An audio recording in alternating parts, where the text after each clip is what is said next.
Schiff now speaking with that new information on the congressional investigation into the Russia mess. Listen. Review materials at the White House that pertain to the issue of incidental collection. The letter asks that the committee look into whether these materials were properly gathered, whether they were properly masked or unmasked, and properly disseminated. All matters which are within the ordinary course of the committee's responsibilities. We have sent the White House a reply. I am more than willing to come to the White House at the earliest opportunity to review the materials. I did make clear in my letter, however, that it will be ultimately necessary to share these materials with the full committee, and we will need their cooperation as well to work with the agencies who have custody of the original documents.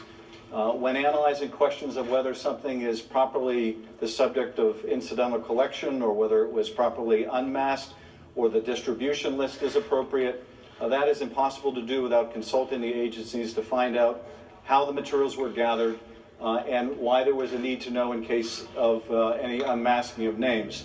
This is not something that is going to be apparent on the face of the documents. It's also not something that I think either chair or ranking member alone can somehow adjudicate.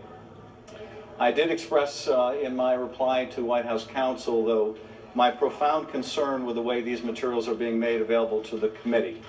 On the same day that the New York Times broke a story saying that the source of the materials that were provided to our chairman was in fact National Security Council staff, I was informed in a letter from White House counsel that National Security Council staff found these materials in the ordinary course of business.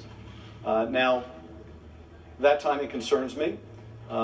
If, in fact, the National Security Council staff that discovered these materials reportedly in the ordinary course of business are the same National Security staff that provided them to the chairman to be provided to the president, it raised a profound question why they were not directly provided to the White House by the National Security staff and instead were provided through a circuitous route involving the chairman.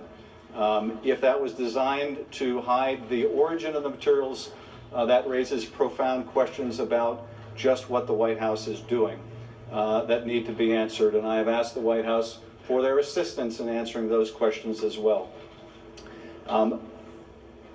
The third point I want to make, in addition to what will be necessary to answer the questions the White House has asked us to look at in terms of the minimization procedures, we will look into that. We want to find out also if in fact these are the same materials or a subset of the same materials earlier provided to the chairman, why that circuitous method, to use a diplomatic term, was employed to provide them to the committee.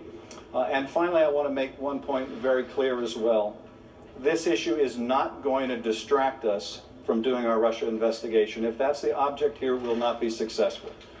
We are going to look into everything the Russians did to influence our election. We are not going to be deterred. We're not going to be distracted. Issues of incidental collection are important. They are a part of our ordinary oversight, and we will oversee them. But we are going to get to the bottom of just what the Russians did and how they did it, and whether there was any coordination or collusion with U.S. persons, including those associated with the Trump campaign. That work is going to go on regardless, and I'm happy to answer any of your questions. Mr. Ranking Member, can you just clarify for us, it says here at the beginning of this letter, in the ordinary course of business, National Security Council staff discovered documents that we believe were responsive to your March 15th letter. You do not know if these are the same documents that the chairman reviewed on White House grounds last week? Well, none of us have any way of knowing. I think only the White House knows the answer to that question, and we should ask them. I have to say it is highly concerning to me that on the same day that this New York Times story reports, and I don't know whether the New York Times sources are accurate about whether the two people mentioned that story, but the fact that Sean Spicer yesterday had no idea who may have been involved in that review by the chairman, today they suddenly do, raises a lot of very difficult questions for the White House. But again, we need to get to the bottom of whether these same staff that discovered these materials in the ordinary course of business, according to the White House, we're trying to use a circuitous method of delivering them back to the president. That obviously would be deeply disturbing. You Yes. say that you will not be distracted by all of this, but that already appears to be the case. Your investigation is effectively ground to a halt because of all of these questions and because of a lot of politics. How can the American public still have confidence in this investigation? Well, there's no question that there is a cloud over the investigation as a result of the way the materials were provided, if indeed we're talking about the same documents here. What I'm saying is, and I speak for the Democrats on the committee, I hope I speak for the Republicans on the committee, this is too important not to go forward. We are determined to go forward whatever obstacles are put in our way. I've been very frank about what I consider some of the conflicts here. Ultimately, it's up to the Speaker who conducts this investigation on the GOP side. I can only be responsible for what we do on the Democratic side, but we're not going to be distracted. We're going to continue to call witnesses, and we have the representations of the majority that they will support the witnesses that we want to hear before the committee. We're going to go forward, but you know, as significant as this is now, there's just no way we can allow the investigation to be deterred from the much more important issues at stake. Yes. When you met with Mr. Nunes today, did he reveal anything about the source of the information, whether the White House has any involvement of getting him onto the White House grounds, or the two names revealed by the New York Times today, Ezra Cohen-Blotnick or Michael Ellis being involved? You know, we didn't get into any level of detail on that issue. Our focus during our conversation was how do we go forward in terms of the witnesses that we want to testify? How do we go forward in terms of the hearings that we had scheduled that were canceled and getting the hearings back on track? That was really the length and the breadth of our discussion. As I mentioned earlier, obviously not an easy conversation at the moment, but you know, this work has to go on, and you know, I'm prepared to work with whoever I need to make sure that we get to the bottom line here. Schiff, I just want to clarify one thing. Yes. Is there any impact? Is there any headway in resolving this impasse over bringing Deputy AG Yates or FBI Director Comey back? It's my understanding that you're withholding your signature from the letter inviting Director Comey back. Some leverage over scheduling an open hearing. Is there any progress on resolving this impasse? You know, I wouldn't say we're withholding anything. We signed the letter that the chairman wanted. We invited directors Comey and Rogers to come back and testify in closed session. We have also presented a letter for the chairman's signature inviting Sally Yates, directors Clapper and Brennan to come back. The chairman has yet to sign that letter. I hope that he will. I think that would be certainly in the interests of the public. The White House has made clear now they want Sally Yates to testify. We want Sally Yates to testify. I think she's fully prepared to testify. So the only obstacle at this point is the signature of the chairman, and we hope that we get that. I want to make sure I understand this correctly. You wrote a letter first, or they wrote a letter from the White House counsel? The White House counsel wrote a letter to us that I think the president's press secretary referred to in his press conference. We received that effectively simultaneous with him announcing it during the press conference. And that letter invited the chair and I to, in response to questions I had raised, to review these materials. But again, we've accepted. I'll go read them. I look forward to it. It is ultimately going to be necessary, if the White House really wants us to answer the questions they've raised, for the full committee to look at this, not just the ranking and chair. And we'll need the support of the agencies, because they will be the repository of information about how the materials were gathered and what procedures they followed. And you have a sense of when you would go to do this, and would you do this in the same format as the chairman did? You know, it's a little vague as to what format he saw or what setting at the White House he saw these. Would you do that in the same format, or is that unknown? Well, again, I have no idea what format the chairman viewed them, or even what materials the chair has viewed. One of the questions I asked the White House in my responsive letter is, are these the same materials? And of course, if these are the same materials, or any subset of them are the same materials, why weren't they presented in a more transparent way to the committee. That's the diplomatic way of putting it. So a lot of unanswered questions. I think the letter that I got from White House counsel certainly raises far more questions than any it answers.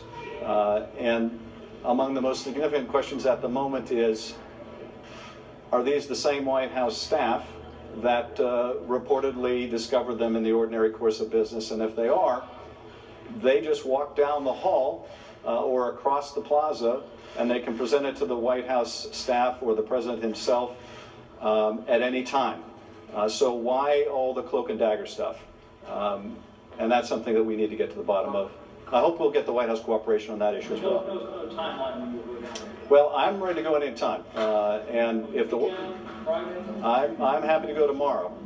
If they're ready tomorrow, I'm ready to go tomorrow. Do you think over the course of his statements on the matter, the chairman has revealed any classified information? And do you think that the House Ethics Committee should be investigating that matter? You know, I don't know the answer on the classification issue. I don't want any involvement in any ethics questions. You know, I have a investigation to try to run as the minority ranking member, and I'm keeping my focus on that. So that's not an issue I want to get into. Sir, do you want to Yeah. What came from your conversation with Chairman Nunes? What is the way forward? How do you see it? Well, you know, we certainly had a hiatus from the hearings this week, but at the same time, the work didn't stop. We were in the process and still are of reviewing, you know, the quite voluminous materials, as well as in developing our witness list, and we have finalized a initial witness list. Now, the way these investigations work, you start out with a set of witnesses that you want to interview first. That leads you to more information to further witnesses, so this is not the last or the final or the comprehensive witness list, but we did discuss about whether we could come to agreement on the witnesses we both want to bring in, and I think that we've made a lot of progress on that score. And at the same time, we had a long discussion about the hearing that was canceled and how to get that hearing scheduled once again. It is my hope that the chairman will reschedule the hearing that he postponed. You know, according to the chair, the only holdup was he wanted to have this closed hearing first. So we'll have the closed hearing first, and that will remove, I think, any obstacle to going forward with the hearing we had already committed to doing. Is that officially going to happen next week? You know, I don't know when that will happen. Mr. Ranking Member, were there any concerns? I know you have talked about Sally Yates and Republicans potentially not wanting her to testify. Are you aware of any other concerns from, say, for example, the CIA as it relates to John Brennan or any of the other witnesses? Has the administration expressed any concerns about them testifying in an open hearing? No, I'm not aware of any concerns about that. And you know, Directors Clapper and Brennan have testified frequently in open session. And I think Senator King said, you know, quite articulately today how important it is that this investigation be done not just in private but also in public, because I think he's quite right to point out, if we do this entire investigation in private and ultimately we reach a conclusion, even if we're able to agree on that conclusion, it's not going to have the public's confidence. If they're not part of this investigation, if they're not read into as much as they can be read into, they're not going to have much confidence. It's going to look like some backroom deal. So we really need to be sure that as much of this we can do publicly, we should. Obviously, a lot of it we can't do publicly and of necessity, but there's no reason why Sally Yates can't testify in public. Yeah. Speaker Ryan said this morning that the Chairman Nunes had told him that his source was a whistleblower type person. Did the two people described in the New York Times article sound like whistleblowers to you? You know, it certainly doesn't sound at all like what I would consider a whistleblower. We have procedures for whistleblowers to come to the committee.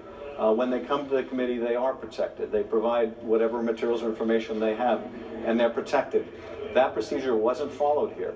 And if we're talking about not people from the agencies, and again, I don't know whether the Times has it right or has it wrong, but if we're talking about National Security Council staff, they can go to White House counsel. There are already mechanisms and places they can go to share this information. And if the object here was to give it to somebody to give to the president, it makes it all the more bewildering why it wasn't just taken directly to the president, particularly, you know, if one of those individuals is the Director of Intelligence at the National Security Council. They have frequent access to the president. They don't need our chairman to deliver something to the president. They can deliver themselves. And obviously, so to me, this looks like nothing like a whistleblower case. And again, I think the White House needs to answer, is this instead a case where they wish to effectively launder information through our committee to avoid the true source of the information? That question the White House really needs to answer. Sir, do you want to speak to those two? Yes. After you met with Judge Nunes this morning, you said that by the end of the day, you hope to have a finalized witness list. Is that still the case? Do you have anything to share on that? You know, I have to say we've been a bit overtaken by events during the day. We have our witness list, they have theirs, so we have exchange witness lists. My understanding is that there is a lot of common agreement, and we may have something more to say by the end of the day, but frankly, as in every day in this investigation, you wake up and you think it's going to be one kind of day, and it turns out to be quite a different day. So that is something we're still focused on, and we'll try to resolve, if not today, then tomorrow. Are you thinking Sir, the two individuals in the mentioned in the New York Times story, does the committee want to speak to those people or interview them in any way, your staff and the minority? Well, you know, I certainly think that we need to get to the bottom of whether this was some stratagem by the White House. Obviously, that would be deeply concerning to us, and if it's necessary for us to interview these two individuals, then we should do so. But I have to say I'm more than perplexed by how these materials have been put forward and the motivations behind it. And I do think that the White House has a lot of questions to answer. So we're going to do our best to find out. And why do you think you Adam Schiff, he's the Vice Chairman of the House Intelligence Committee. There's a lot to unpack here. I want to explain to you what's just happened. 1:15 Eastern Time this afternoon, the New York Times comes out with a report, finally giving names of those who gave the information to Chairman Nunes of the House Intelligence Committee. The New York Times reports that those names are Michael Ellis, who's a lawyer for the National Security Council, and Ezra Cohen-Watnick, who's the Director of Intelligence for the National Security Council. Now, they have access to the president, you just heard. The White House press briefing was to have begun shortly thereafter, but they delayed it by about a half hour. Our understanding is they were delaying it because Sean Spicer then came forward, reading about this letter sent to Adam Schiff, who you just saw there, the vice chair of the committee, saying, we have these documents, you can come over here and look at them. So whatever they were trying to keep people from knowing about, which clearly they were because they wouldn't give up whether the information came from the White House, that's now going to be more transparent. Adam Schiff there suggesting that he believes the reason they may have done it, the White House needs to answer questions about whether they were trying to get this information to the committee and, as he put it, launder it through the committee rather than allowing people to know what the source of that information was. And now we know the source of that information was, according to the reporting of the Times, Michael Ellis and Ezra Cohen-Watnick, both at the National Security Council.